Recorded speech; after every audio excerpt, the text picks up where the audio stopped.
So good afternoon, everyone. My name's Richard Smith. I don't think I've ever been so stage managed in my entire life, thanks to Patrick. Please speak into the mic, sir. Here we go. It's off. All right. So my job is very simple. Welcome you here and get things started. Washrooms are down the hall. In the event of emergency, get out. The doors are all over there. We're gonna have. We have an exciting group. We've got some opening speakers, and then we have our panel discussion.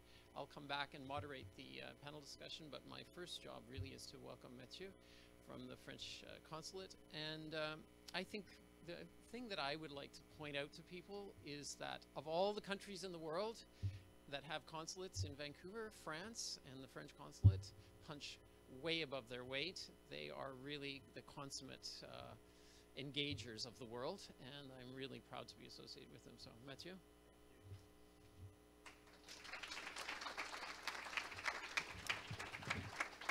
Thank you very much, Richard. So, dear Richard, dear members of the Center for Digital Media, dear Greg Kharis, dear Peter Letley, ladies and gentlemen, mesdames et messieurs, dear colleagues, dear friends, bonsoir. So I'm Mathieu Leporny, the Science and Technology Attaché at the French Consulate here in Vancouver.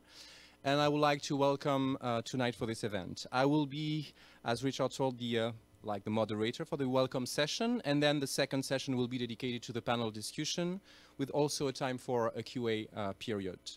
This event has been made possible thanks to a lot of persons. And I would like to thank first all of them. More specifically first, of course, I would like to deeply thank the Center for Digital Media for their very important support and help in hosting and co-organizing this event tonight.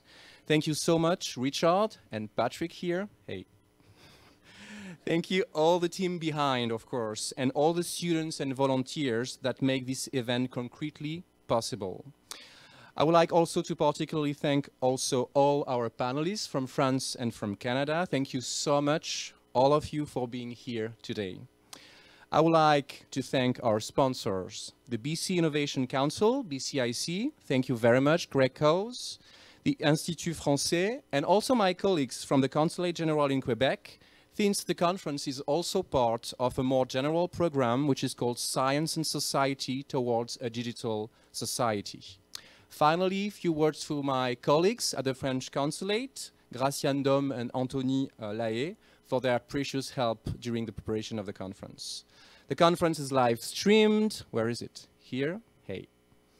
And recorded thanks to the CDM. And I would like also to welcome people from abroad who will follow our event and say that it will also be possible for them during the QA answer to ask questions, but also you in this room if you want, via the social media and especially via Twitter with the hashtag DMCVan16. Richard Smith and Patrick Penfather, our panel moderators, may also pick up some questions from social media in the second part of the conference. So this tonight panel discussion brings key speakers from France and Canada. Together, panelists represent brain-computer interface initiatives, AR, VR product and application design, representing current academic research in France, accelerators in BC, and digital media product design. Key ideas, I would like to mention that because this is great, will also be graphically recorded by a CDM student here. So congrats for that person in advance. Thank you very much. Now, for the past years, France committed more and more on the digital sector. Exactly 1 year ago, the French government released a new digital strategy based on 4 pillars, with one in particular called the freedom to innovate. This pillar deals with the digital as the engine of growth and enterprise. The necessary stimulation of the French economy by digital means supporting startups of the French tech, for example, with the French Tech Ticket. Beyond the startups, the digital transition of the economy must be supported, and this is the objective also of the French national program called Industry of the Future. To finish, let me briefly give you some facts about France and digital technology. Digital technology has a strong impact on the French economy. Digital technology currently represents 5.5% of French GDP, and according to a recent study from McKinsey firm, France may increase the share represented by digital technology in its GDP by 100 billion euros by 2020. And digital technology creates jobs. According to the same study, direct jobs linked to this sector account for 3.3% of salaried employees nationwide. However, efforts still need to be made to fully benefit for the potential of this revolution impacting practices and services. The government is taking decisive and intentional action to this end, highlighted Mrs. Axelle Lemaire, our French Minister of State for Digital Sector. Let me now introduce you to Professor Richard Smith, I don't know, mix the French and English, Richard Smith, Director of the Center of Digital Media and the MDM program, for his welcoming words.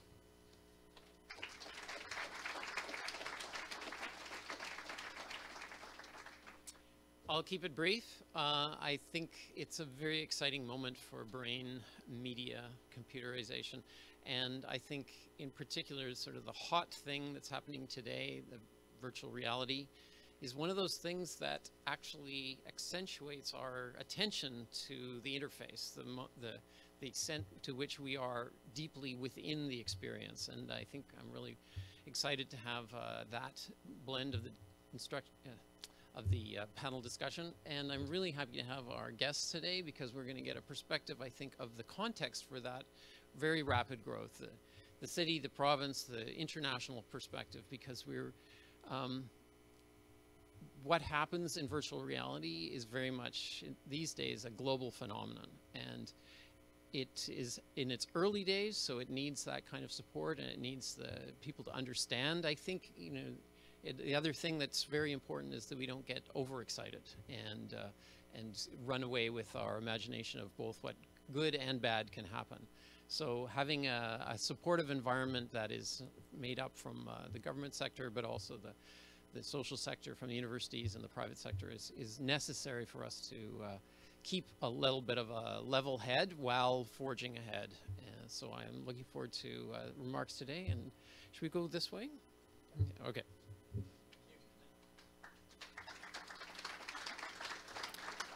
Thank you very much, Richard. So I'm pleased now to introduce you to Mr. Peter Leithley, Senior Program Manager with the City of Vancouver's Digital Infrastructure and Assets Office, who will present the digital strategy of the City of Vancouver with a focus on the digital economy. Thank you very much.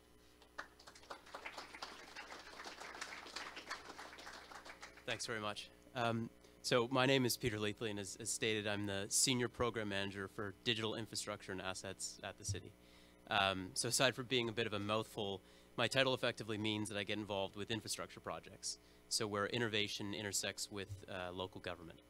It's a new position which was created on the back of Vancouver City Council approving a digital strategy in 2013. Today I'd like to speak briefly about the strategy and also why local government is an important participant in the digital economy and innovation broadly. So Vancouver's digital strategy, I suppose similar to France's national strategy, it sets out it's a 4-year roadmap, but it's underpinned by a framework of 4 supportive pillars, each with a stated goal and associated list of prioritized initiatives. So the first pillar, engagement and access, is all about how the city uses digital channels like our website, vancouver.ca, and apps like VanConnect to engage with citizens more effectively, striving toward a goal where citizens and businesses can easily interact with the city through those digital channels. The second pillar, infrastructure and assets, where I'm principally involved, seeks to build a robust digital infrastructure built through strategic investments and partnerships.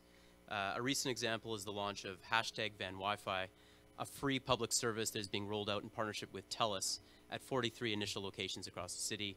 I spent a lot of time on this, so if you haven't used it, it's great. Go check it out. The digital economy pillar looks at how to best position Vancouver as a global leader in supporting innovation and growth in the digital economy. And then finally, organizational digital maturity involves more of an inward focus for the city to ensure that the city has a mature, citizen-centric digital culture. So realistically, especially considering we're here talking about VR and really more cutting-edge sorts of things, we're moving as fast as we can, or as fast as government can, but we're just catching up. Digital technologies are already having a profound impact on urban environments. Smartphones have created large opportunities and changed how people interact with one another.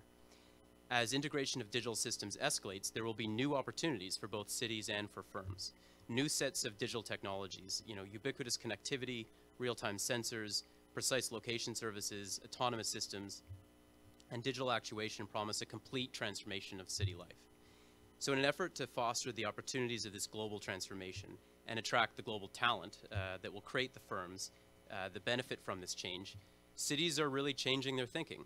So many global centers of the innovation economy are recognizing the importance of urban form, social interaction, and quality of place in growing this new wave of disruptive companies. So the question we often get asked is why this type of work is being done by local government. Is it not better left to the private sector or more senior levels of government? Industry transformation often takes place where government, big business, entrepreneurs, and investors collide. But these parties rarely interact or even speak the same language. And when they finally intersect, it's often too late for productive collaboration. So as the pace of urbanization accelerates, cities are fast becoming the focal points for driving collaboration and fostering growth amongst these actors. Further, cities have both assets and knowledge. So we got lots of buildings, roads, data, and resources that we can contribute to address critical urban challenges like transportation, connectivity, and the environment. Stephen Poloz, Governor of the Bank of Canada, recently remarked at an event in New York that a new firm with a new product or service tends to see giant leaps in productivity as it goes from being a startup to the hockey stick growth phase. A firm only makes that transition once, but an economy can reap the benefit over and over if there is a strong trend in new firm creation. So by implementing a strategy that enhances digital connections among citizens, employees, businesses, and government, Vancouver seeks to position itself to navigate the changing economic landscape and attract new ideas, new firms, and new jobs. Thank you.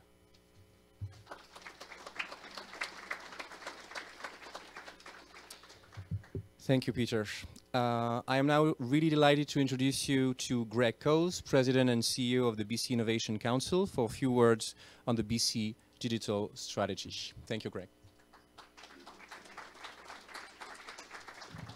Merci Mathieu. Et je vais commencer en français pour tout le monde qui parle français. No, I'll speak English. So my staff prepared this for me, but I think I'm going to stick with this. Because I want to talk to each of you in here about a mistake I made maybe in 1983, which was, the land before time. I'm getting old now, right? I had just graduated university and was doing training, and I was learning how to program. I didn't really know much about computers. I had done my initial programming on something called a PDP-11, which is where you fed cards in, and you had to give it to a woman who would take it to the machine and feed them in, and then she would bring you back your printout. And she would circle all the mistakes, because that way she wouldn't have to take it back too many more times. So you really never had to do much work. But the first program I wrote was something myself. It was called Journey to the Center of the Earth. And it was all about moving this little guy across the stream and so he wouldn't hit the tunnels that came down on them. And I thought it was so cool. I actually programmed this real-time thing myself.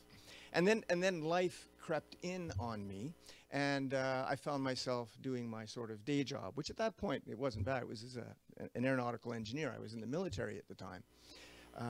But I kept on programming, writing more video games. One season we were out with my aunt in her place in Scotland, and we found they had a TRS-80. So we programmed a little game called Mean Mom and Bad Dad. And basically, it was Pac-Man, and you had to avoid it.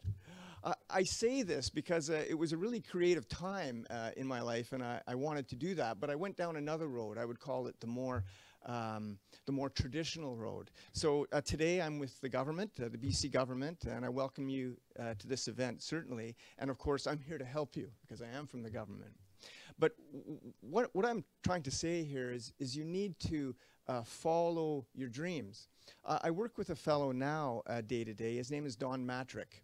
And at the same time, he started a company here in Burnaby, and they created a little game called Evolution, which I started playing, but then I figured, well, I'm not going to write my own games anymore. I'll just play those games. Similarly, what you've got going on here is you've got virtual reality happening. This is a big deal. I've had a DK2 Oculus Rift for some time now. and I've had it plugged to my head. My wife is fond of tweeting the pictures of me to my relatives, and today I received my HTC Vive. So I'm super stoked to be doing more of that. In British Columbia, we have a tremendous ecosystem of accelerators and mentors and programs that can actually help you do your own thing or help you bring your dreams to the many companies that are in the space here. So I think you've got a real confluence of events here where you can take your dreams and push them forward. And the BCIC, which is designed purely to help technology entrepreneurs, if you go to our website, you will see a plethora of programs that are available to help you get out there. So that's all I'm going to say, Mathieu. My staff would not be happy with me, but I think it was a better story for you. Cheers.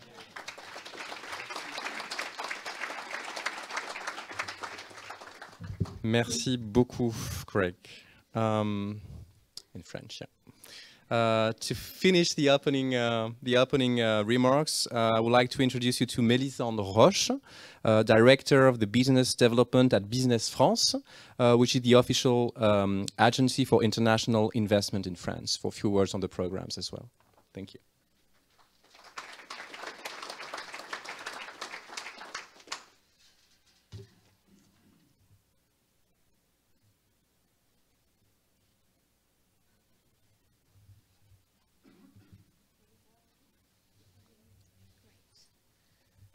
Eager to go to the demo moment at the end, but for now we're going to have a virtual visit of France. So let's go for that. Is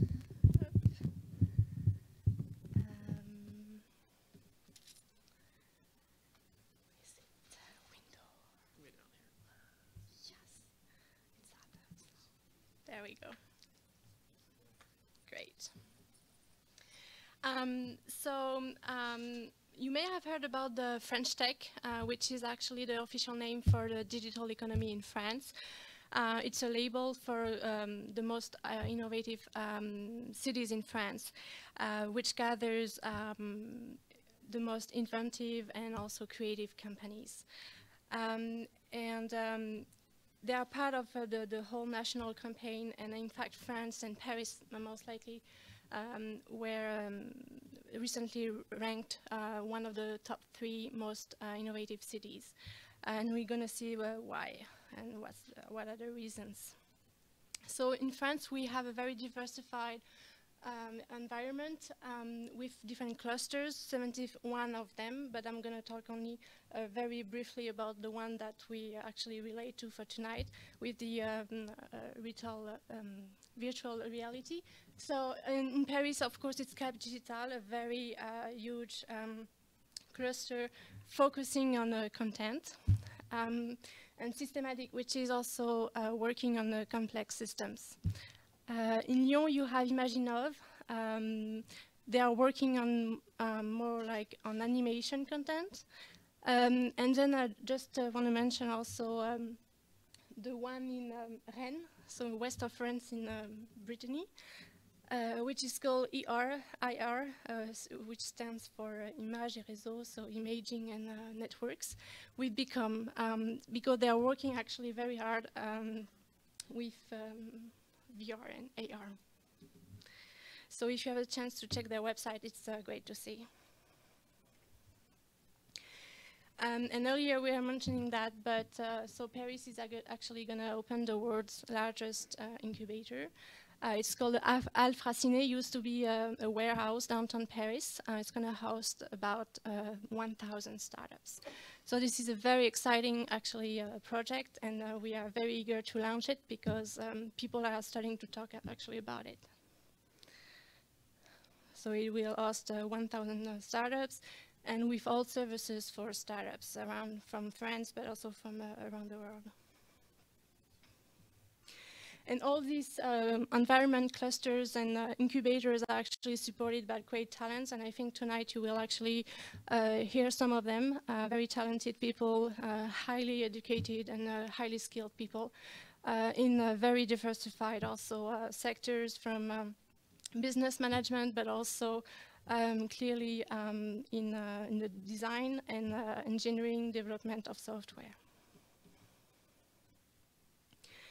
And all that, that's the third reason I would say that France is very attractive, is actually that the French government is very supportive for innovation and R&D. We offer so far the European strongest research tax credit. And also we have the second largest European VC market. So very strong on innovation. And this is part of the campaign fighting against cliché about France, so just thought it was. Something very interesting for foreign entrepreneurs is actually what Mathieu mentioned, is the French Tech Ticket. It's a very great package, very successful actually. It's for any foreign entrepreneurs who have an idea and who may have already a startup, who wants to launch it in Europe and from France.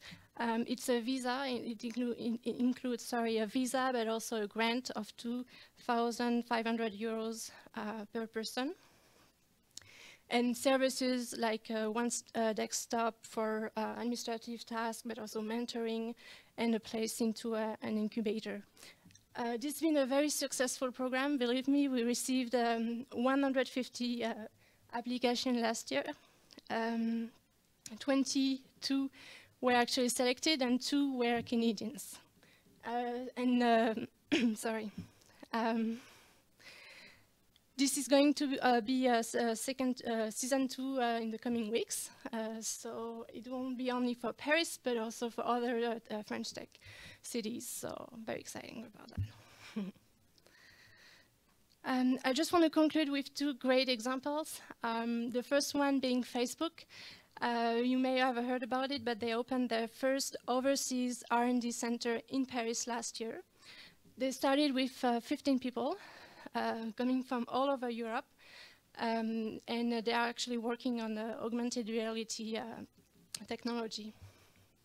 They're looking forward to be 40 at the end of the year, so it's a pretty big project that we helped. And of course, I would like to mention the Canadian company, CGI. They opened their R&D center in Lille on e-commerce technologies. So that shows how France is attractive for innovation and R&D. If you happen to be in Paris at the end of the month, please join us at the Viva Technology. It's a big tech event which gathers 5,000 startups with major investors and big companies such as Cisco, Google, Orange. So we'll be happy to see you there. Thank you all.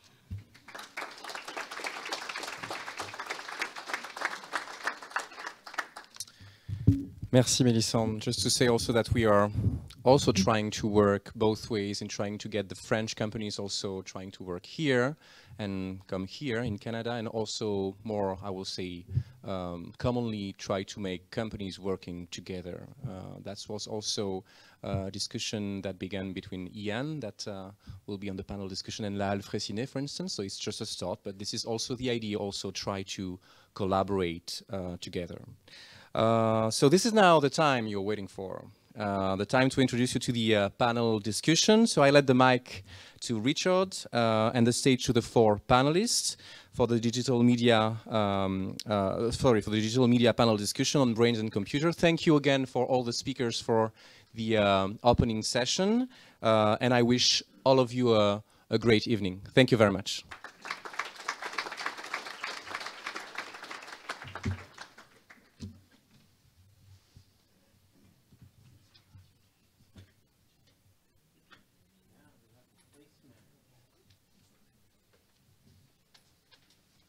So thanks, Mathieu. We'll just let our panelists get set. And there's a bit of method to the seating arrangement because they're proceeding, in a sense, from kind of pure science to the science-intrigued computer scientist and to the science-inflected creator of companies and value, and to the person who helps those companies find space and connections and markets and so on. So we're kind of moving, and that's how we'll start our presentations. So first with Fabien, and I think you're going to come up here. That's right. Yeah. And so take it away. I think 5 minutes, 10 minutes, something like that. Okay. Thank you.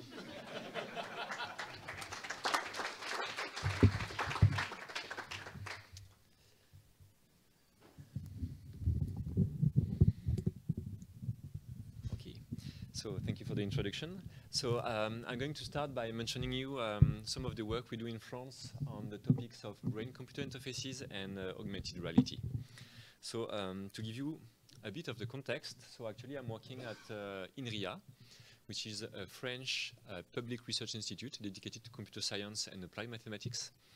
And I'm working actually in a team called POTIOC, which is a team dedicated to human-computer interaction. And actually our objective is to make human-computer interaction accessible to everyone. So to try to make sure that anyone can interact with the computer.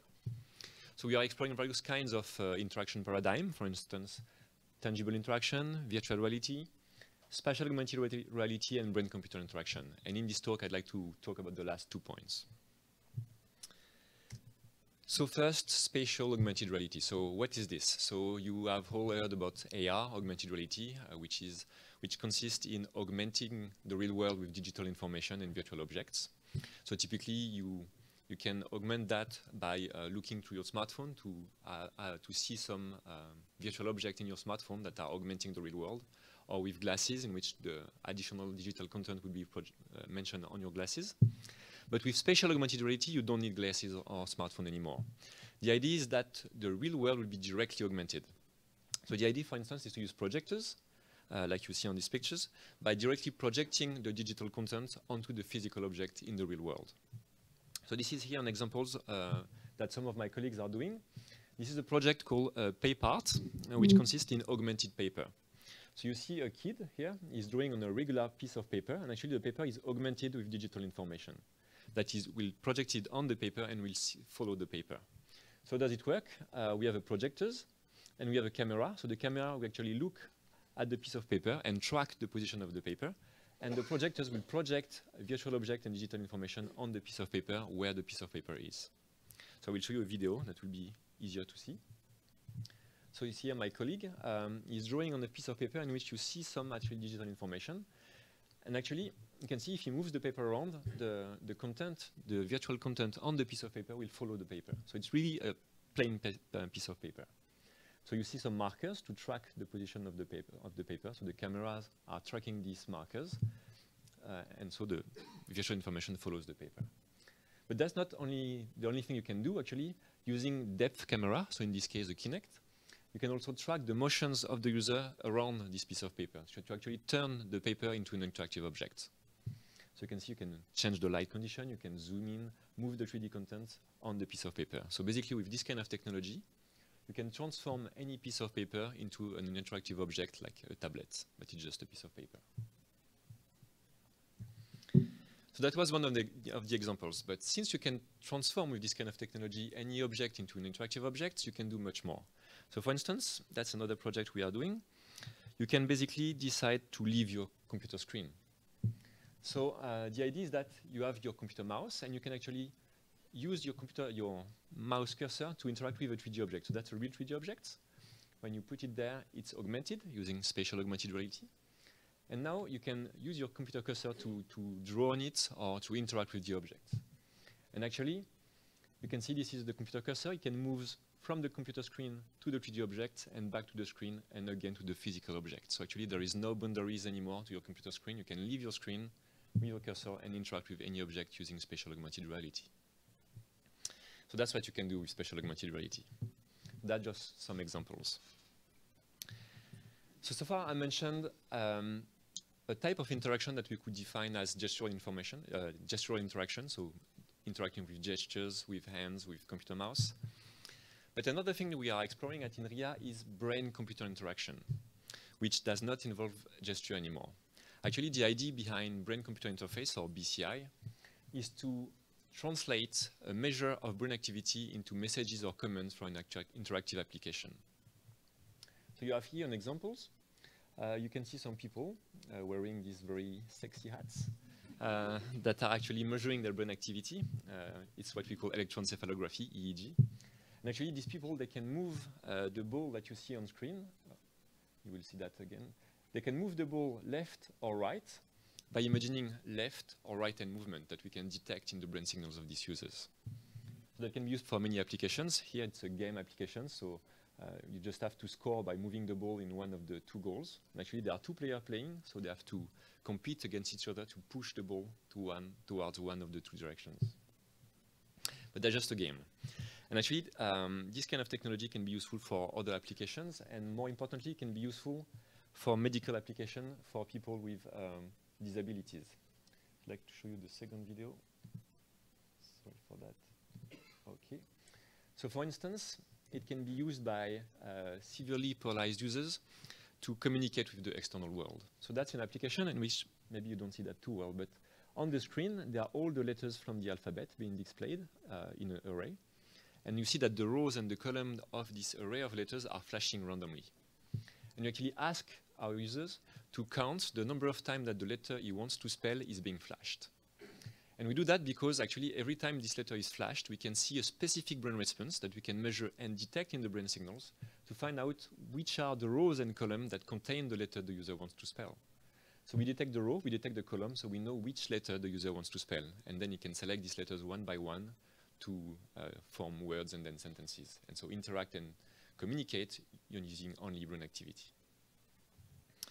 So just a word of caution though, we cannot read your minds with that. So it may seem scary like that, but really we can only recognize some very specific and very rough mental states like imagining movement or seeing some specific brain response to relevant events, but no mind reading here. So that's one thing you can do with brain-computer interface. So you can interact with application using brain activity, but you can also use that not only to interact with applications, but to understand how people interact with applications.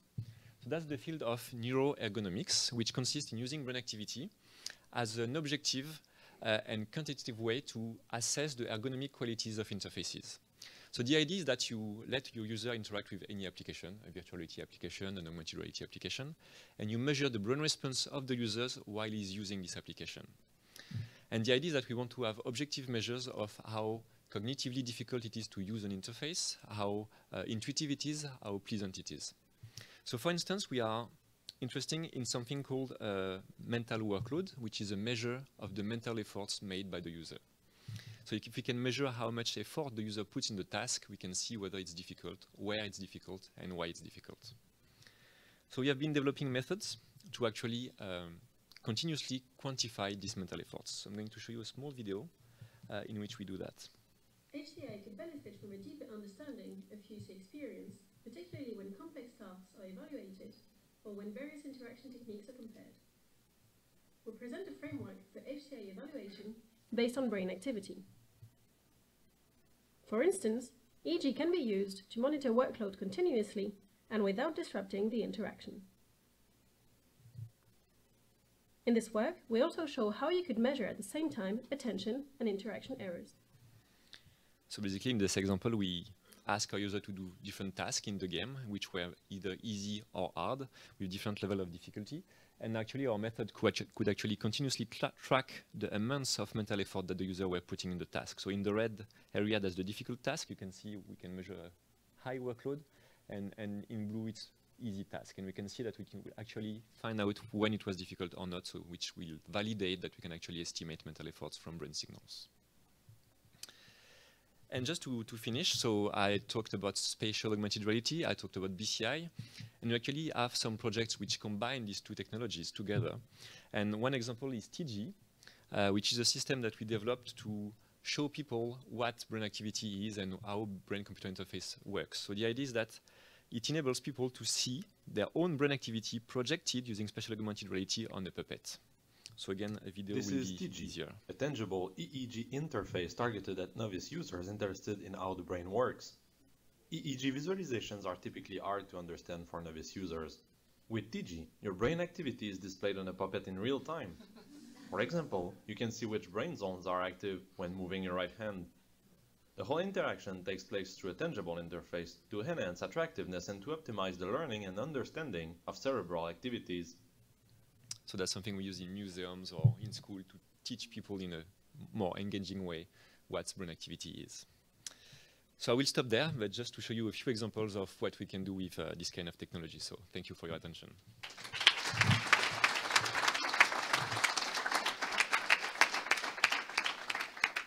Well, fascinating. I can just see us having combo VR headsets and brainwave things. So Dr. Kimberley VOLL up here from LA, warm and toasty LA. Yeah, it's really cold where she works, where she normally works for Riot Games, but she was a faculty member here at the Center for Digital Media. We're very proud to have her back and interested to hear about your latest. Excellent. 1 second here, I'm going to switch over. Thanks, Patrick.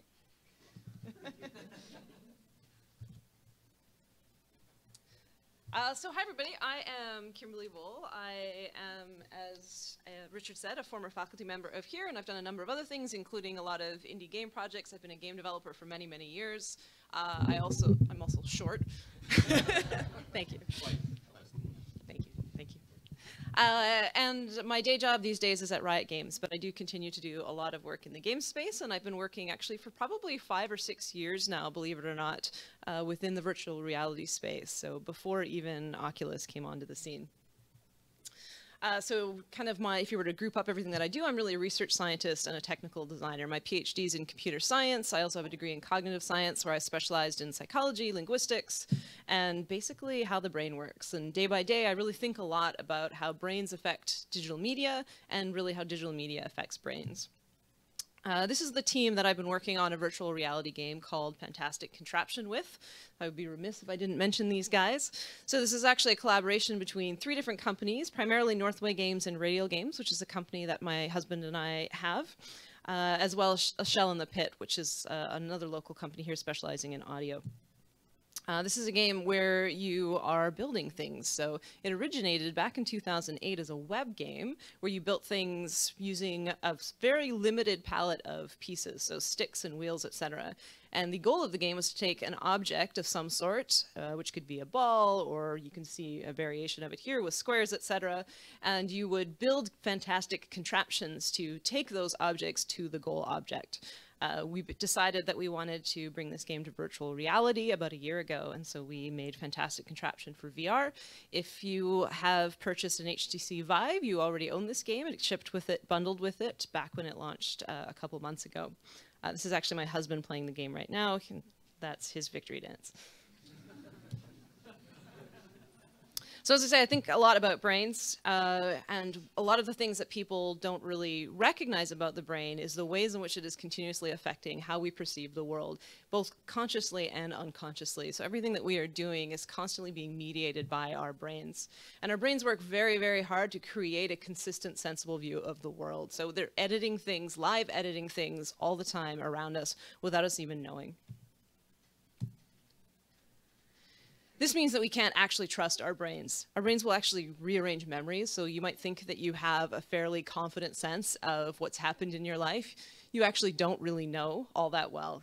Our brains will tend to rearrange memories so that we actually have a better cohesive sense of our world. So there's this thing called cognitive dissonance where our brains really don't like anything to be in contradiction. And that includes things where you might have made a mistake or done something wrong.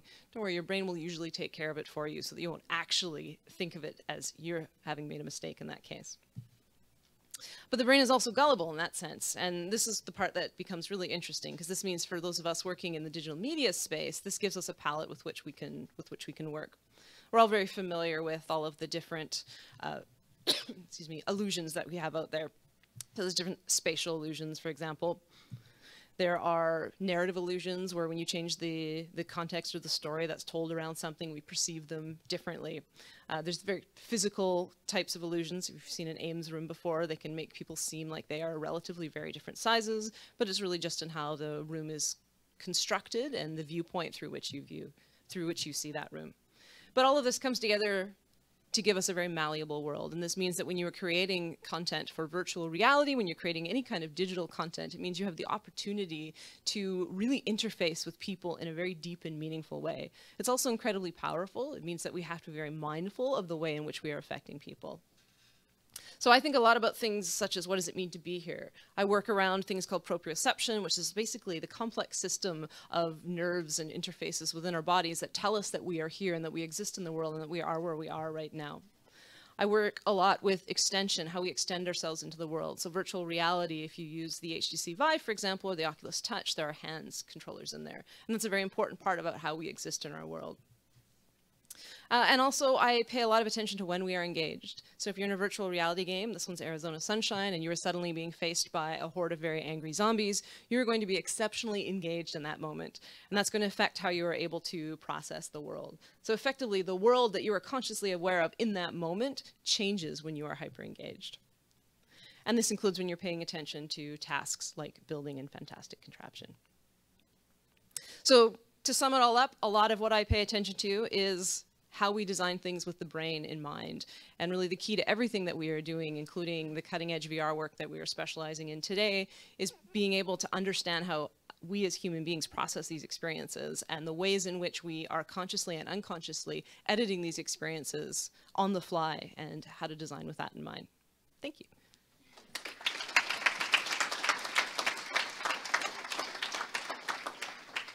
Thank you very much, Kim. I'm reminded of Uncle Ben's advice to Peter Parker in Spider-Man: with great power comes great responsibility. So Kharis is going to give us a little bit from his perspective. Can I introduce you as being from Archiact now? Yes. Yes? Okay, so I think that's a relatively recent development. Okay.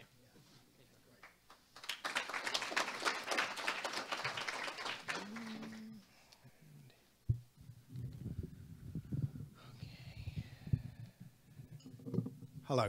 Hi. I've got a bit of a head cold, so I might get a bit muffled in my head. I might talk too loud. That often happens, so don't worry if I start shouting. So yeah, I'm here to really talk about how VR and AR will impact our future lives. My name's Kharis O'Connell. I'm the head of product at Archiact. What do? I create spatial computing products. That's what I've been doing for the past few years. I've been running my own company up until very recently called IsHuman, and we've been working on spatial computing products and developing mixed reality platforms. You can see some of it up in the corner there and in the top there, which is menuing systems and ways to interact with objects. So I've spent a long time in this space. So to get into it, right? Everyone's seen these things before. VR is here. It's finally here. You know, not the first time round. It's now finally here. It's here to stay, just to let everybody know that. It's got its place in the sun, right? Everyone's enjoying games, having fun. They can't see the sun because they're inside the headsets, but you know, it's sunny out there. It's beautiful, right? Everyone's just enjoying themselves. It's awesome. This is completely artificial immersion, right? So one of the things you're always aware of with VR is no matter how good it is, you're in an entirely simulated environment. And for the most part, it doesn't really take into account the environment that you're in, the real world environment.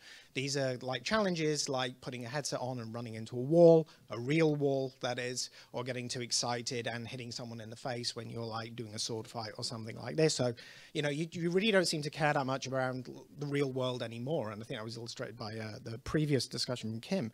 So, you know, you can end up quite quickly. This is actually a famous Vancouver illustrator that did this. It's quite a seminal picture. It's been around a long time. It's to symbolize the decay of society, and everyone's going to be hooked into VR, and they're going to be in these broken buildings that are worth millions of dollars here still. But, you know, they're going to be in this perfect world, right? And somehow, you know, what's always intrigued me, and I think working in technology, there's always an assumption, you know, especially people who know me and know what I've been working on, that I'm obsessed with technology, but I'm not. I'm actually obsessed with the way technology affects human beings and how we perceive our environment, how we perceive our world. So what's interesting with this is that it freaks people out, but somehow they can mentally box this in as like, oh yeah, but we'll deal with that. I mean, if it gets to that, you just unplug it, you know, you take them away, sit them down, give them a cup of tea, talk to them, and then, you know, everything will be all right. So, you know, VR is somehow tangible and understandable in how you can treat this if it becomes a problem. But over in AR and MR, so AR and MR, just for the uninitiated, we're talking about augmented reality and the newer version of that, so the newest kid on the block, which is mixed reality. Things are a little bit different, right? So you know, now we've got things like, this is Microsoft's HoloLens, right? So this is out now, it's available to developers, and you can get developing on this. And of course, what they're trying to do is seamlessly blend things into the environment so that it looks realistic. It just, you know, you don't perceive it as something that is fake. Here we got Meta. There's another headset out of, I think they're based down in Palo Alto. I'm going down there in a couple of weeks to see them. This is like used for practical purposes, for doctors looking at brains. Of course, everyone always wants to look at brains when they're a doctor. Massive brains in the room. And it's a whole, you can see through it, right? So you can see that somehow the way that they're projecting these kind of holograms, there's still an element which says it's not really real. I mean, I've got something in my field of view and I can interact with it, but I still know it's not real. But what about when it starts feeling real, right? So I'm going to show a little video. Might I have a word with you, please? I regret to report that due to unforeseen circumstances, we have not yet reached... So this is Magic Leap. This was shown today from Magic Leap. This is newest footage of their headset running. And what you can see here is like incredibly advanced holographic technology. So this is projecting these two, C3PO, R2-D2, into the real world. They're occluding these holograms with real objects like the table. They are able to have solid light, so you can't see through them. They block the background entirely. And for all intents and purposes, they appear real in the field of view. So this is something that's coming very soon. $1.7 billion of investment. Make sure that it's going to come sometime soon. Serious technology.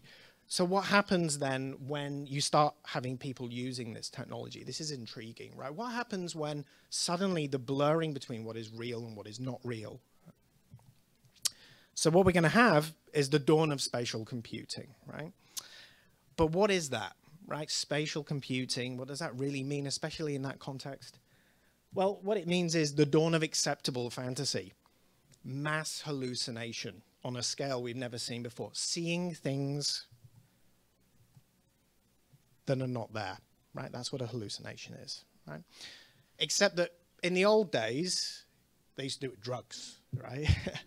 Now we're going to have headsets, and we're going to subscribe to services that put things into our lives that are not there. You can see them. You can chase after them down the street like a crazy person, but they're not there, right? We don't know what kind of impact that's going to have on society. Nobody knows, and the companies that are working in this space, they don't know either. Everyone's intrigued by it. It's a big social experiment, right? So, seeing things that aren't really there. Okay, so, you know, people might know this. It's the classic Matrix, right? So, you know, we've got this famous speech, you know, what is real? How do you define real? If I see something in the distance and I can't touch it, is it there?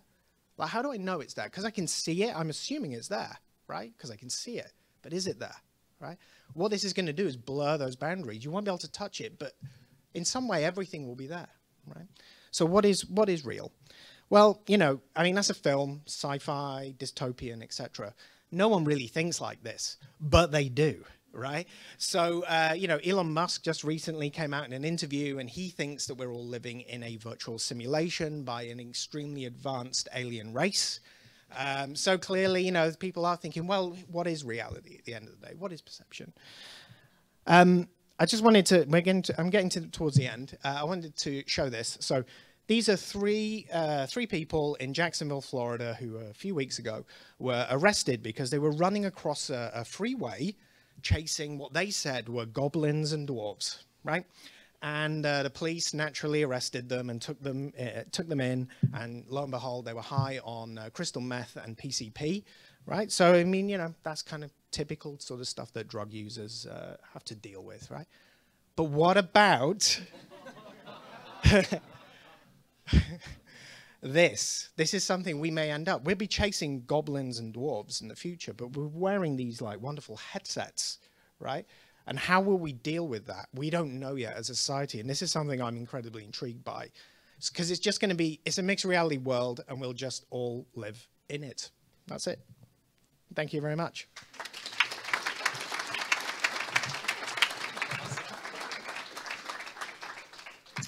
I think you're all still out there. Yeah, we... Don't mind me. Don't mind you. Thank you so much, Patrick, for making this all possible. Ian Hand is going to give us some perspective on the work that goes into helping small companies and I guess medium-sized companies find a place in the world, find markets, find connections, and mentors, I guess, and all that stuff that goes into our economy, our ecology for startups. Thanks again.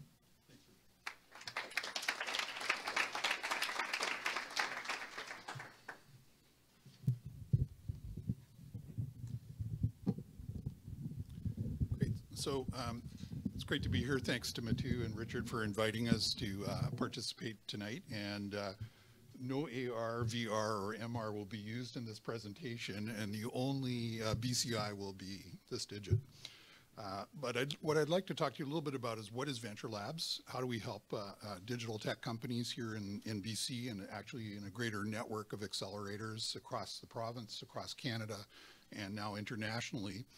And what are some of the trends and opportunities that are happening in this AR, VR, BCI space that we see, and I think presenting great opportunities for startups here in British Columbia, and also some current programs and opportunities that are available if you're in this space and wanting to get venture going. So VentureLabs is our partners and government and funders are the BC Innovation Council and the National Research Council IRAP program. And we're partnered with other universities, with University of Victoria, BCIT, Emily Carr, as well as Simon Fraser here in British Columbia, and also with Ryerson University and UOIT, the University of Ontario Institute of Technology in Ontario, in delivering different accelerator programs that are all focused around high technology companies, science and technology-based companies. We have a multidisciplinary approach, so we work with companies in the digital tech area, but also some in life sciences and clean tech as well. The companies that we've worked with locally in BC since the beginning of the program about 3 years ago, over 30 companies, over 82 million capital raised. I think we actually are closer to 90 million at this point. The infographics a few months old here. And over 269 jobs created, as well as a lot of networking and exchange. And the kinds of services that are available are access to highly experienced serial entrepreneurs and residents who have been there, done it, raised capital, understand strategic partnering, are able to share their networks and their advice with entrepreneurs of all types. And also facilities. We have a wonderful facility here at Great Northern Way at the Discovery Parks building, and also at Harbor Center and at Burnaby Mountain for life science companies. Similarly, our partners, the Ryerson has the Digital Media Zone, downtown central Toronto, which is home to many digital media and tech companies. And we're also partnered internationally with 2 programs currently, and having some discussions with our friends in France about how we might create a similar soft landing program for startups in each region. And so we've been working with Ryerson for about 2 years now in launching the Zone Startups India, which is partnered locally with the Bombay Stock Exchange Institute and has a floor full of ICT and digital companies in Mumbai. They also operate a national business plan competition called The Next Big Thing in Tech that had over 900 applicant companies last year, and the top 5 companies were accepted into the accelerator program for a 7-month program, and then came to Canada for another month to do business development here.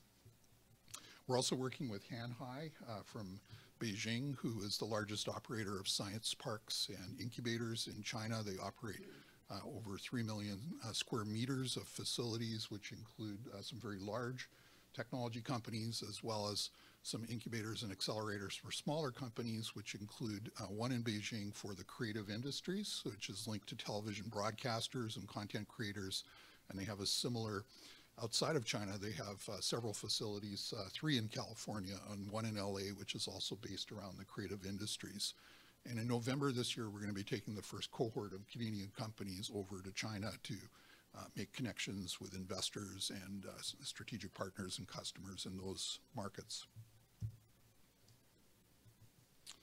So where are the opportunities in AR, VR, the business opportunities and applications in business And I think we're seeing this tremendous technology come out, and all of us are amazed by what VR can do and augmented reality can do. And at the same time, I think many companies are sort of, the platform companies have funded and are bringing the technology forward, and many people are looking for the application spaces. But there are many, and I think it's an extremely exciting time where we have, as Brian Leafley mentioned earlier, the convergence of always-on networks, broadband LTE, sensors, IoT, the ability to innovate with all these platform technologies is just creating a wealth of opportunity, ranging from the way we use media at work and at home and in play. And clearly gaming, is a central area of opportunity, but we're seeing AR and VR used in applications ranging from education to travel and business training and development.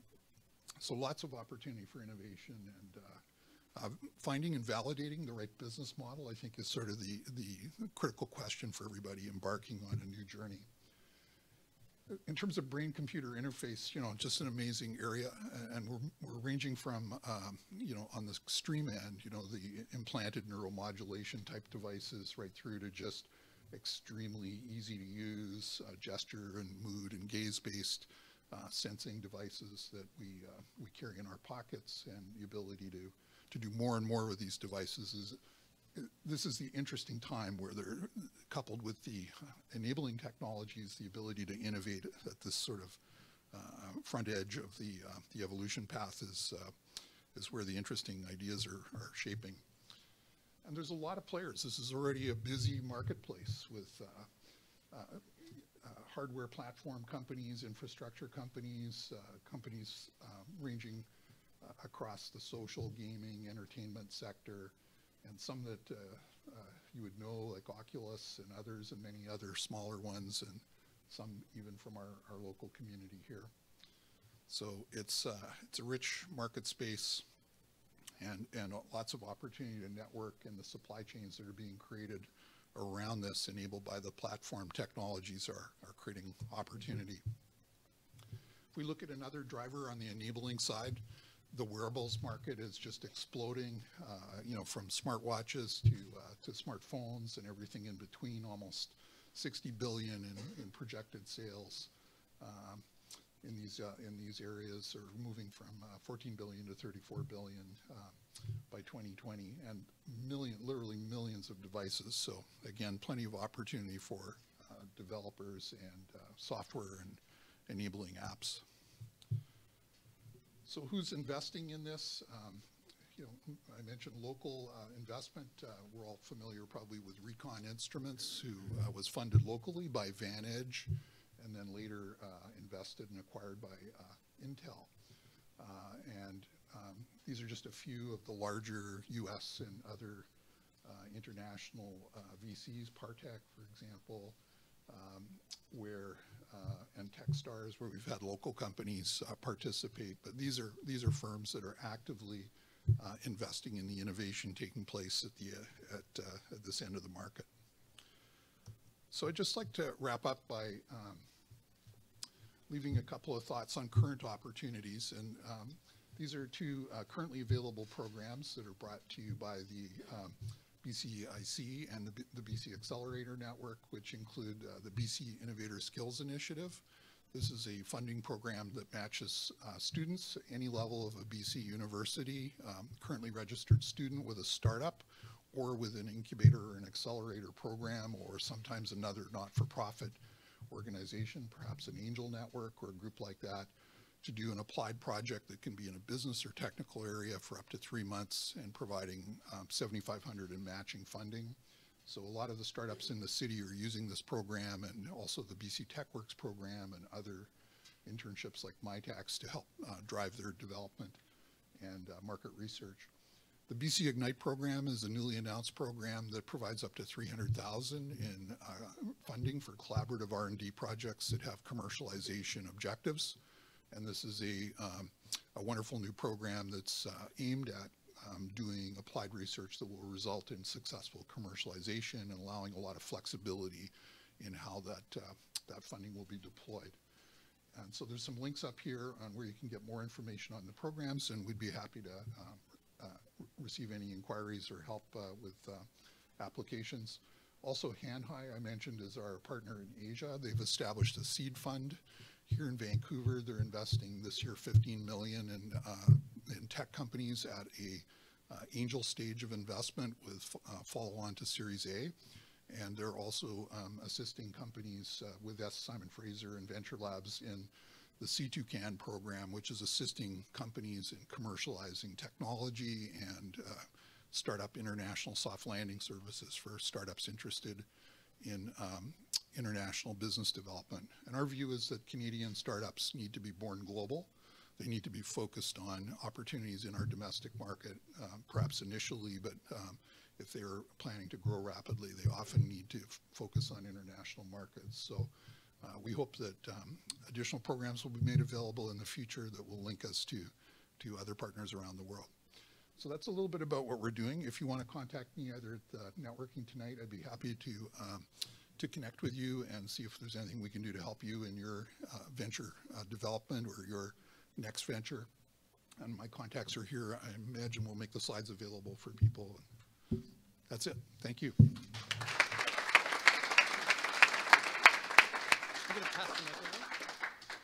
So now we come to the fun part where they get to duke it out. So collaborate. And I'd like to maybe just set a starting question. I'm going to take this mic down in a second because I'm not quite as tall as, and I'll pass it around. But I'd like to ask them, because I think there is kind of a handoff that needs to happen here between the fundamental research and getting into the market and all the steps along.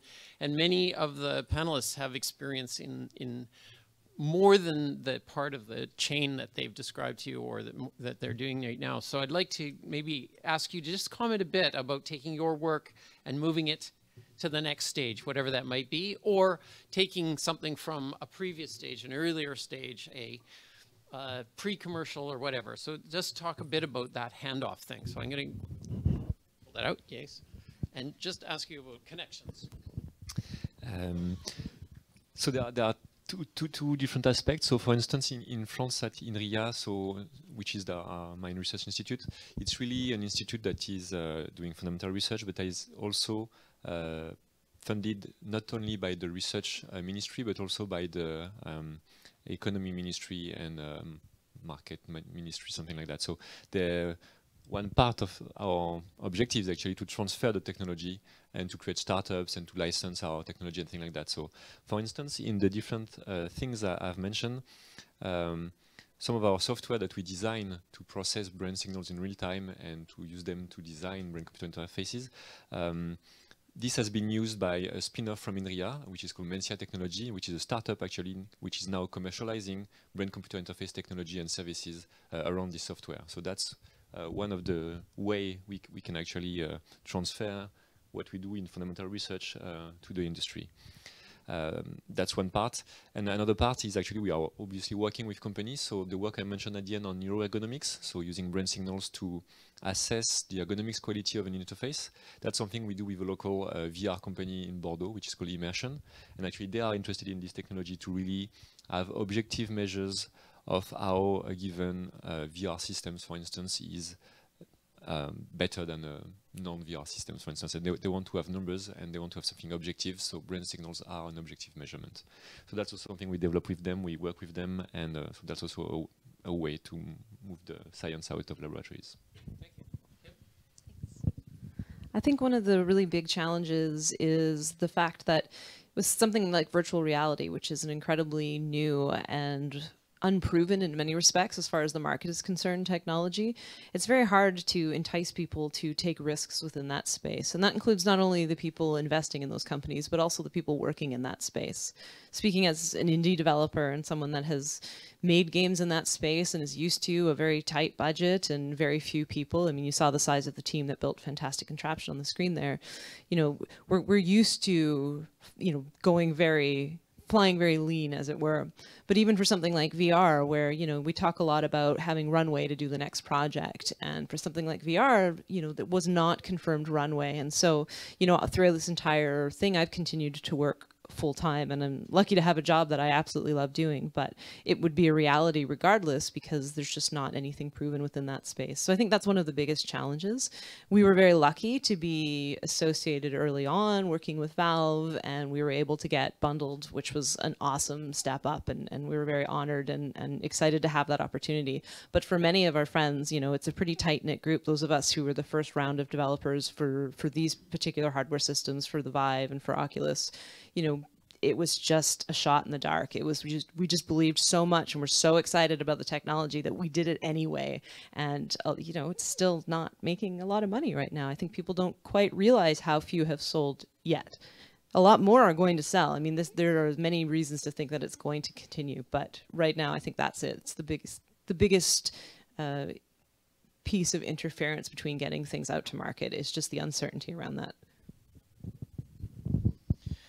What Kim said.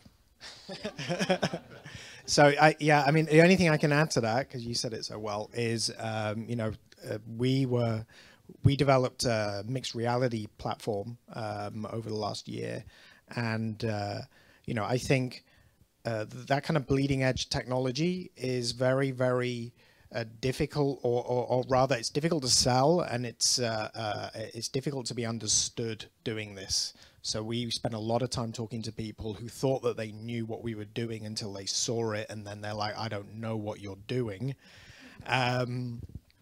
So we were often told we were solving problems for devices that were 3 to 4 years out from here.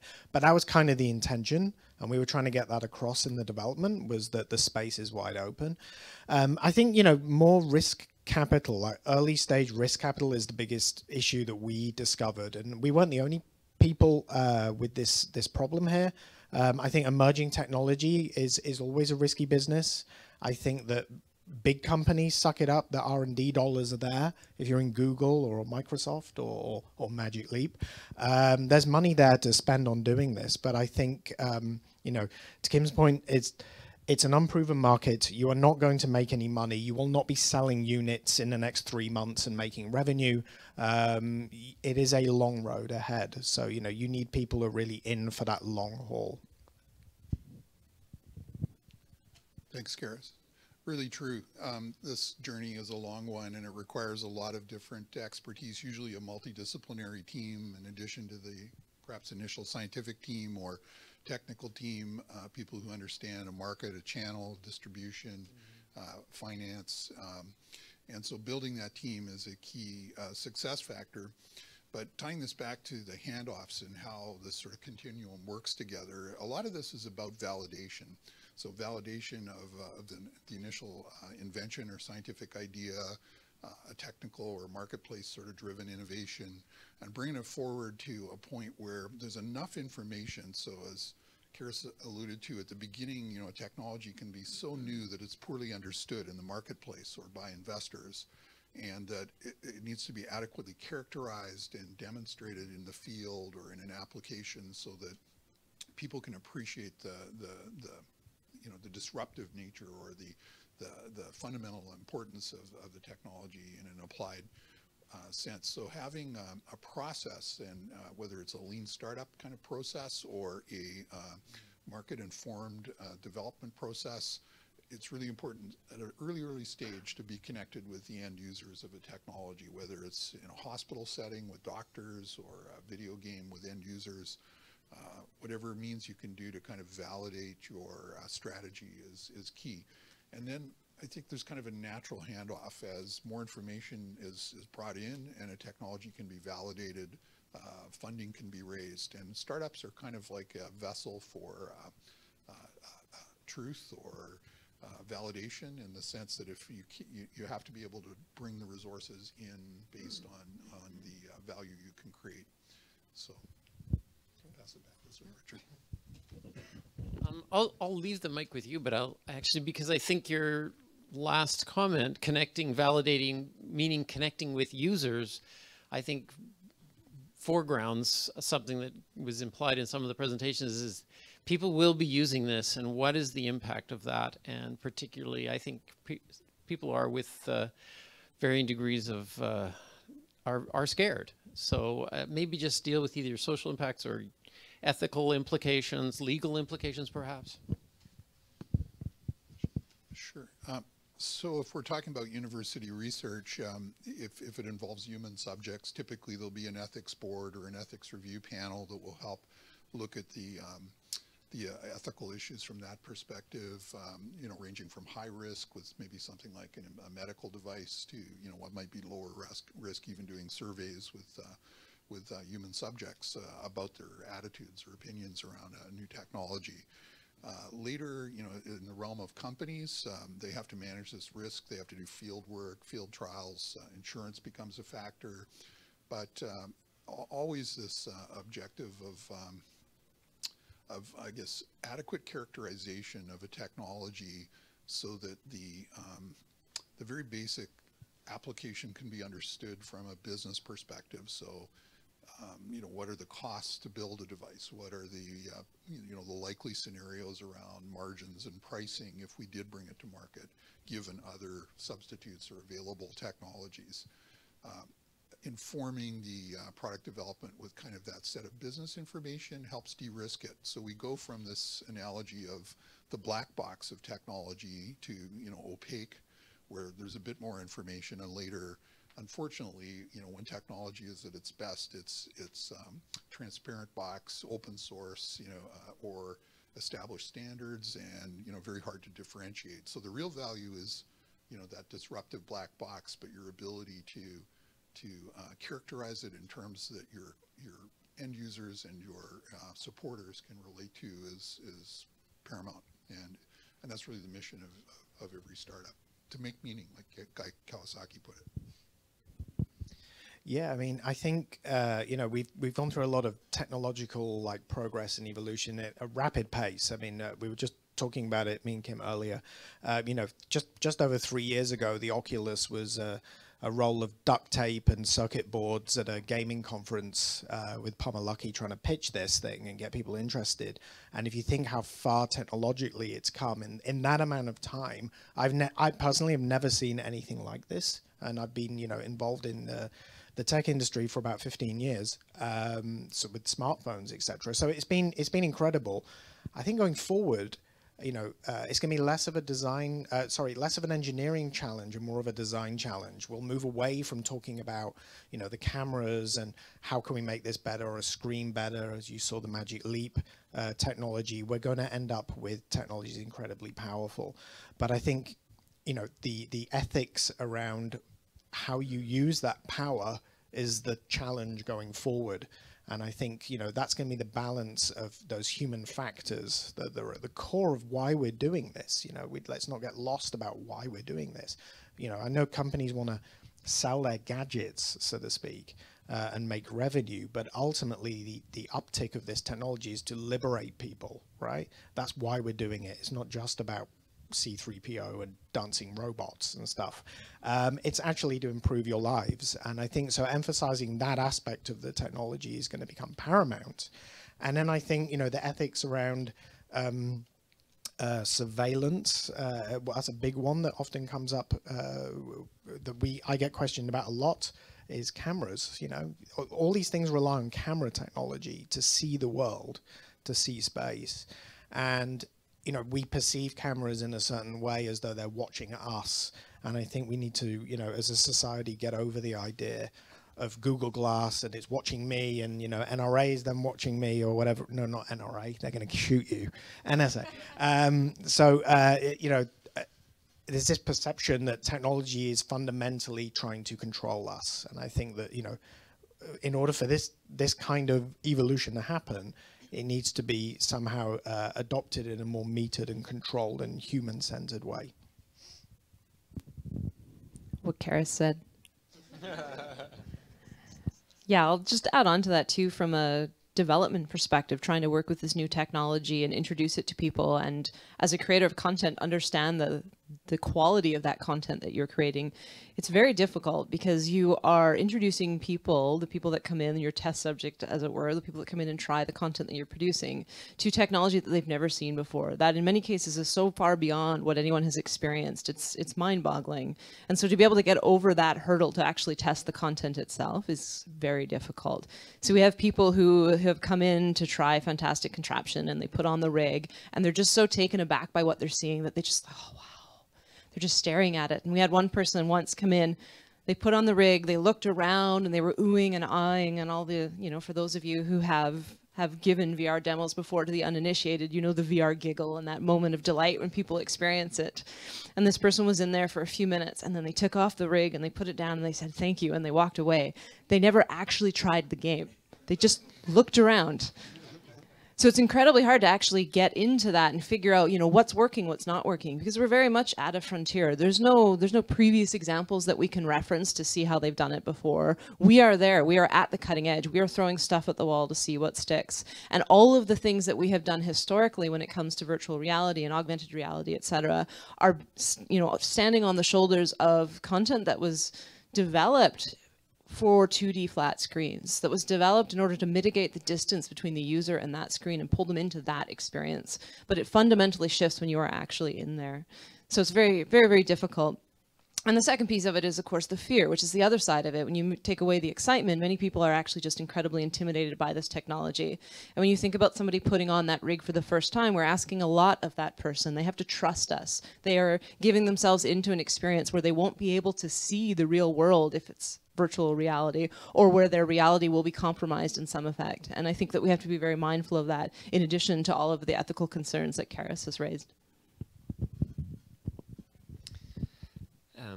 Yeah, and indeed for brain-computer interaction, obviously there's also a lot of ethical questions. So you mentioned the camera, so people are afraid of being looked at by the camera. So when you are measuring brain waves, actually it's even more scary because you are afraid that they can look into what you're thinking. So obviously, as I mentioned, we are not there yet at all, and probably we'll never get there. I don't know. But so far, that's not something that we are doing, but that's really something that scares people. So indeed, when we are doing experiments, that's also a problem that we have, because we have to have people coming, and they are afraid of, okay, what's going to happen when I wear this thing?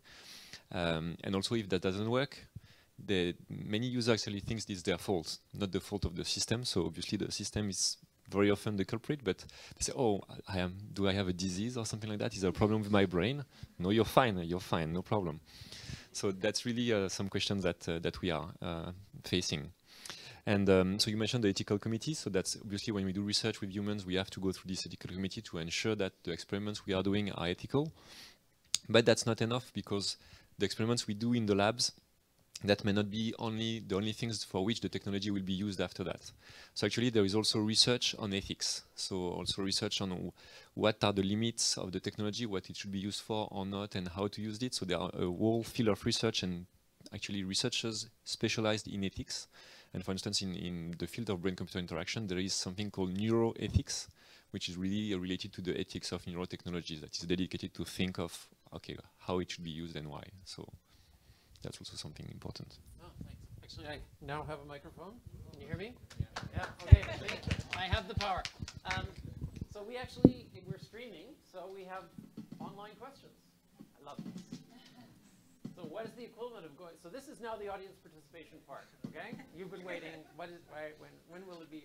So the online people get priority. What is the equivalent? What could be a comment? What is the equivalent of going too close to the sun? You know, the Icarus kind of person, with mixed reality scenario, that people, I don't know, they go places they shouldn't go, or they step in front of cars maybe, or something like that. Any comments on that? So the stepping in front of cars thing is potentially a real problem that will hurt you. That's not well advised.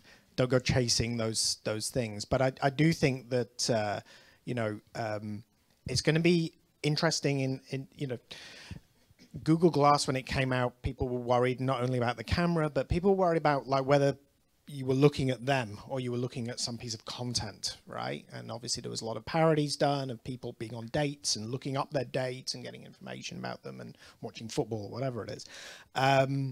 this is going to be even more so in mixed reality. And I think if you imagine all of us in here, and this is now 5 to 10 years in the future, and we're all sitting here and we've got these headsets on, we will be able to change people into what we want to change them into, right?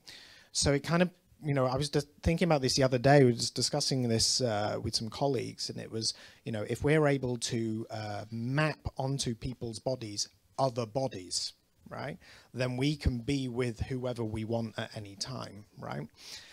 This means that that's a SaaS model right there for anyone who can provide these models. But it really is something that's true. I mean, you know, Snapchat is already getting people prepared for the idea of, hey, look at my face, I'm going to be a monster, and I'm going to show everyone else, and I can look around, and I can change everybody. What happens when you can do that? What happens when you can walk down the street and people can be part of a game that you've subscribed to, right? We don't know what kind of impact that's going to have on people, and how those real people, those human vessels, those meat bags, are going to relate to each other in the future. Because you're like, are you looking at me, or what am I to you, right? And you're like, you're looking great, right? I mean, it's like, you don't know, right? And I think this is going to be something that is going to be a challenge in the future. Thanks. All right, so question from the audience. Yes, sir. You yell it out and we'll, yeah. Maybe I'll repeat. Sorry. Please hold. Thank you very much. Hi, I'm Sylvain Moreno. I'm from SFU. I'm the director of the Digital Health Hub there. Basically, a lot of my work linked to the brain and digital media and rehabilitation space.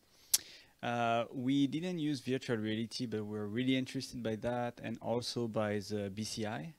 So we're trying to work a lot on BCI and the interface. And so my question is maybe more to the two first presenters, to know a little bit more about what is done into the VR and the brain space, and especially in the way that is there some people that are looking at how we proceed the information when we are on VR, and what is the impact of VR on our brain? Please hold.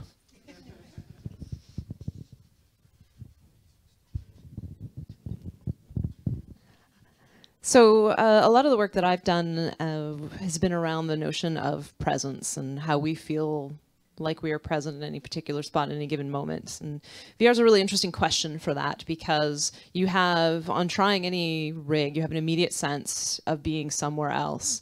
And that sense of presence, as it were, almost immediately starts to deteriorate, because all of the systems within that are being registered by your brain are reporting otherwise. So your visual system is very loud, and it speaks very clearly to your brain that you are somewhere else. But there's a whole host of other things. So the proprioception system, of which I spoke earlier, is, you know, it's the things that are telling my butt that it's actually in a chair right now. And even if I close my eyes and I think about Hawaii really, really hard, I'm not actually going to feel like I'm there in any sense, because, well, my butt at least is arguing. I'm not sitting on a sandy beach. And so there's lots of different things like that. And it turns out there's really probably arguably thousands of signals that are coming in at any given moment that register us as being in a particular location.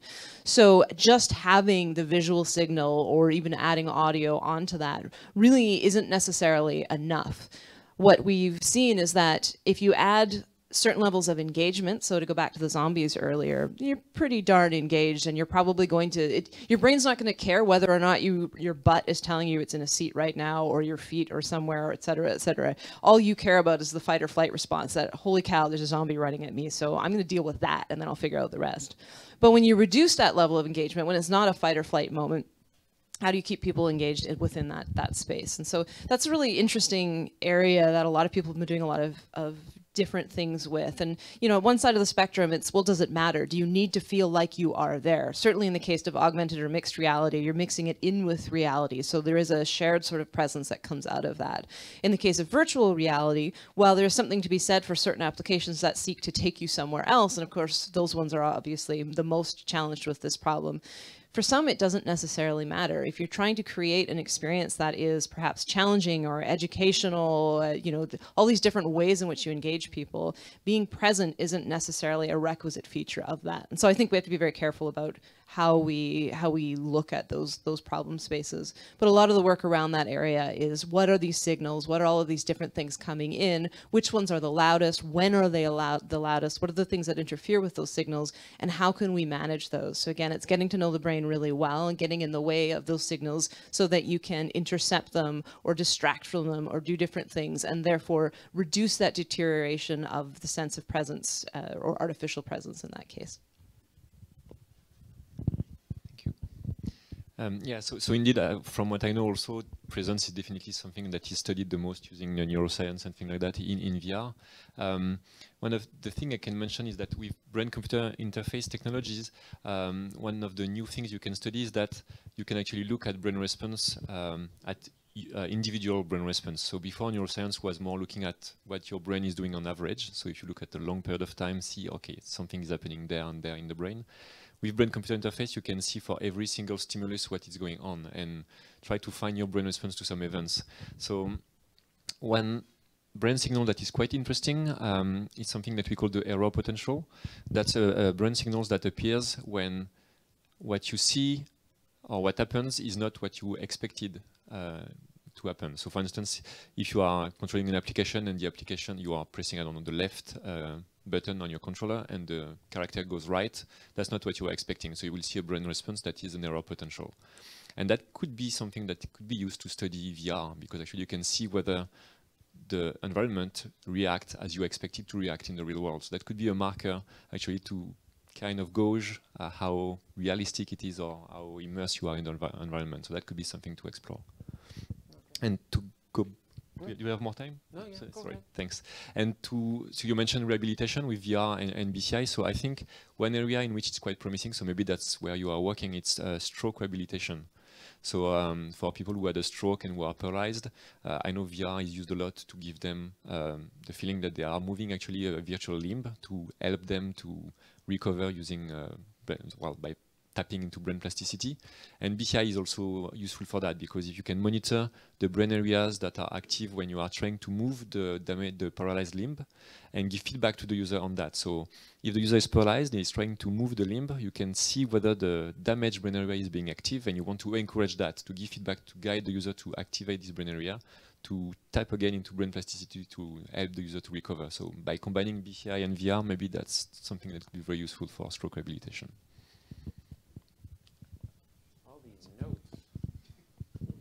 How does VR, AR, MR play with or have an effect on identity building? Who am I in VR?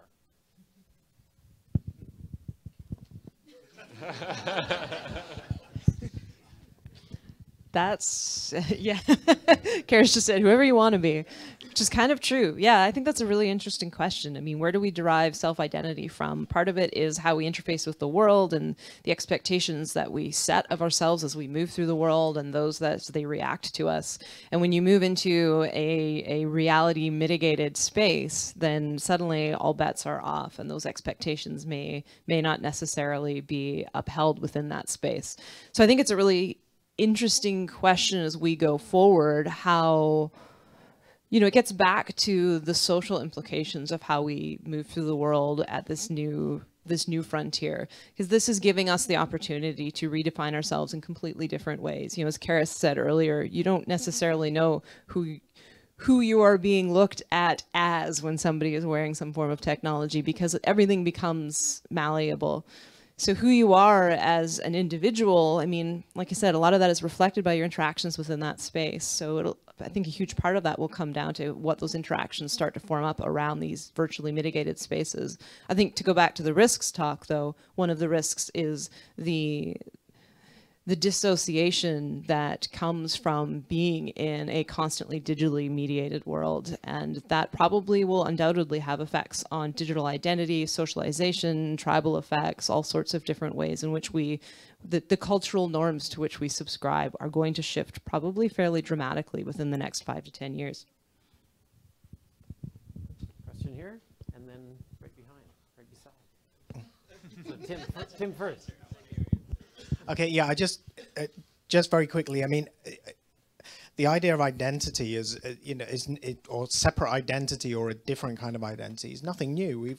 The web has been around for a long time now, and there is the concept of the second self, right? There is me, and then there's me online, and how I portray myself to my friends, how I like to be pictured in Instagram pictures. All of this is part of portraying yourself. All that's happening is this is going to bleed over into reality, right? It's going to be able to be, I will form myself to others, right? I will become what was once online, and somehow you needed to know me, will be now exposed to the world. I'm going to show you I'm a World of Warcraft monster with a, a massive hammer in my hand. And I just want to be seen like that by everybody, all the time. So in some ways, I think it will liberate people as well. They'll be able to actually, again, like I mentioned, act out their fantasy and be what they wanted to be, which in many ways, is empowering. It's what humans have always strived for, is always to be more than themselves, right? What can you be? So I think, it's just, I see it as super exciting. I do think it's going to fundamentally change the way that we perceive each other, and I think it's going to change the way that we perceive the environment. That's it. Okay, now the next question. I can't wait for the VR spam when the things are coming into your vision and you can't stop it. That's happened already. Yeah, okay. They're called griefers. I've been told we have one more question, so the rest of the questions will have to happen over wine and cheese. Yay, French consulate. Because earlier Kim mentioned that people aren't really buying VR headsets now, but you kind of see that it's going to happen, and it seems like you're using language that makes it feel very inevitable.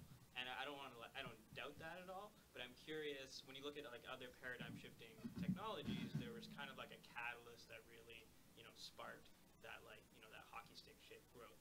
And if you look at like cinema, for example, or like motion pictures, it was like content or story was really, when story became cohesive and rules were kind of made, people started to get a little more friendly with it. What do you think that catalyst will be for these like mixed reality? I'm not entirely sure what the catalyst will be yet, but I think one of the clearest indicators that this is a paradigm shift is the fact that it has caught on in multiple industries. So the fact that we have traction now from everywhere from, medicine to sales to games to is a huge indicator that there is something here and that it's gaining traction. I think the reason we don't know exactly what the killer app will be, as it were, is just because the technology is advancing so quickly and it's forcing us to reevaluate how we do everything. There's a hefty dose of availability bias, bringing in the way we've done things before and trying to apply it in new contexts that we're really just muddling our way through. We had a lot of cutting edge advancements in the UX that we put in for fantastic contraption, and a lot of which is already becoming out of date, and we haven't even been working on the game for a year. So I think that's part of it, but the fact that it's popped up in so many industries is a very strong indicator that this is going to take off. Yeah, I mean, I often with a question like this, I refer to the past. So, I mean, I used to work at Nokia. Nokia is the correct way, but we say Nokia in Europe. And I watched the smartphone right from the very beginning, and it was really smartphones back then were only used by douchebag businessmen back then, right? And nobody would touch the things. It was like, they'll never cross over. Dorky devices, keyboards, all that stuff is rubbish, right? Everyone's got their Motorola Razors and they're like, living in the future, whatever. It was interesting watching that because we watched BlackBerry. We were over there and we were looking at BlackBerry. I'm like, these are awful devices, right? They'll never become popular. But then, hip hop actually created the switch point between BlackBerry being something that belonged to business guys into, oh my God, Pharrell Williams and Missy Elliott and all these people have got BlackBerries. I guess it's okay to have a BlackBerry. Let's talk to our friends. So I think a lot of these technologies, they just need to be placed in the right context, and either, they need the right kind of validation, let's say tribal validation. And then suddenly we won't be talking about, I wonder if these things will be popular, or I wonder if, anyone will wear them. Like, it won't matter. People will just wear them, right? That's it. Okay. That's good. Oh, Patrick, you're so hard. I really want to thank all of you for coming. Long distances, extremely long distances, not so far, near neighbors. Thank you all for coming down here. It's a great honor to have you here with us.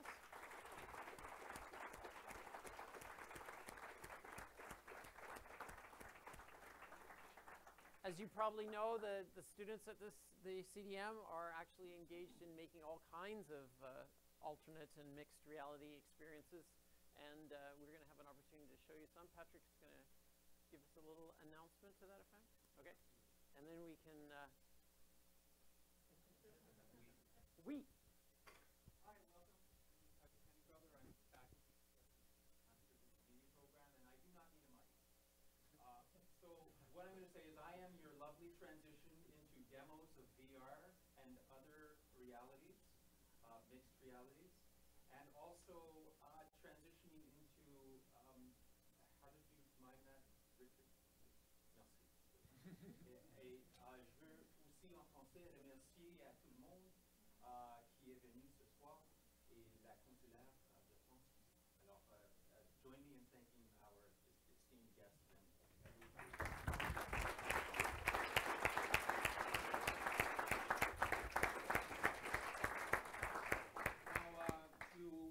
What we love to do here at the Master Digital Media program is to put our students on the spot.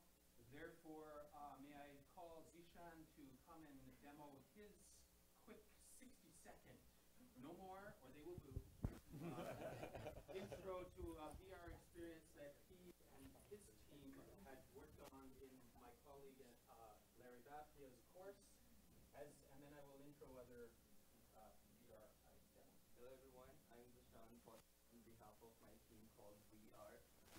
In our first project, we worked on an experimental virtual reality project where we wanted to see what happens when we put individuals inside a painting. So the problem we found was that textures are restricted to 2 dimensions. We created a very small experience around running a great painting called the Sun of Man, where individuals can go inside the painting, explore, and also it has some interactive. So we will be demoing at the back of the classroom with a space. So I hope I can go with that.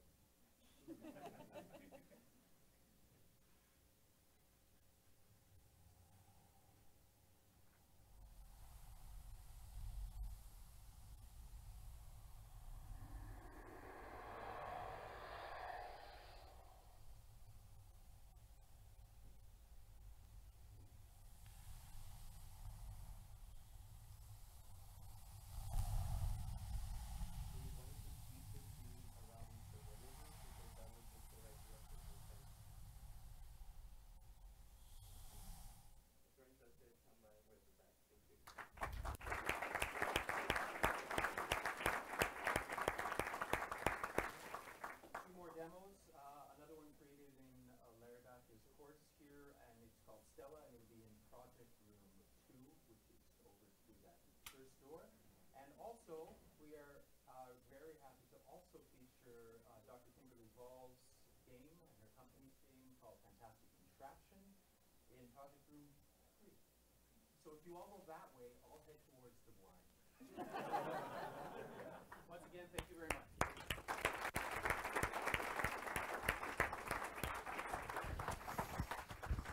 Let me buy you a drink.